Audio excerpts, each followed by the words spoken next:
ቆይ አንዴ ይሄን ቪዲዮ ተመልከቱትማ። ሳይንቲስቶች በአንድ ክፍል ውስጥ ከ7 ወር እስከ 14 ወር የሚሆናቸውን ህፃናት ሰበሰቡና በመሃላቸው ሲታዩ የሚያስፈሩ ነገር ግን ጉዳት የማያደርሱ እባቦችን በመሃላቸው ለቀቁ። ህፃናቱ እባቡን ይፈራሉ ተብለው ሲጠበቁ ከባቦቹ ጋር ሲጫወቱ ሲነኳቸው ታዩ። ይበልጡን የፈሩት ወላጆቻቸው ነበሩ። ጥናቱ የሚለን ይህንን ነው። እኛ ከፍርሃት ጋር አልተወለድንም። አሁን የምንፈራቸው ፍርሃቶች በሙሉ ካየናቸው፣ ከሰማናቸው፣ ካነበብናቸው ነገሮች ተነስተን የተለማመድናቸው እንጂ ሪሊ እኛ ለመፍራት አልተወለድንም ይላል።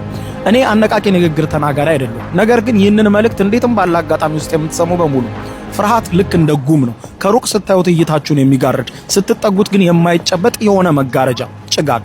ስለዚህም እስካሁን ድረስ ምን ለማድረግ እየፈራችሁ ነው?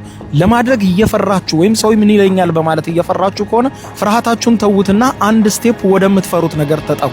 ያን ጊዜ ልክ እንደ ጉም በኖ ይጠፋል። ያን ጊዜ ማድረግ የምትፈልጉት ነገር ወለል እያለ ይታያችኋል። አንዳንድ ስቴፕ በቀረባችሁ ቁጥር ዴስቲኔሽናችሁ ብራይት ሆኖ ይታያችኋል።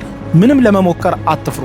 ይህንን ስላችሁ ቅጥ የሌለው ድፍረትም አደጋ እንደሚያመጣ እያስተዋላችሁ አሁን አይሆንም፣ አይሳካም፣ እነከሌም ወድቀዋል በሚል ኔጌቲቭ ነገር የሚነግሯችሁ ሰዎች በሙሉ ነገ ግን አሳክታችሁት በመንገድ ላይ ስታልፉ ከሌ እኮ አለፈ ሲባል ጀርባችሁን ለማየት ሲንጠራሩ ታገኟቸዋላችሁ። እዚህ በፍጹም አትፍሩ ሳይሆን የምላችሁ ፍርሃታችሁን ግን በቅጥ አርጉትና ተቆጣጠሩት። በጥንቃቄ መንገዳችሁን ተጓዙ ለማለት ፈልጋለሁ። ይመቻችሁ።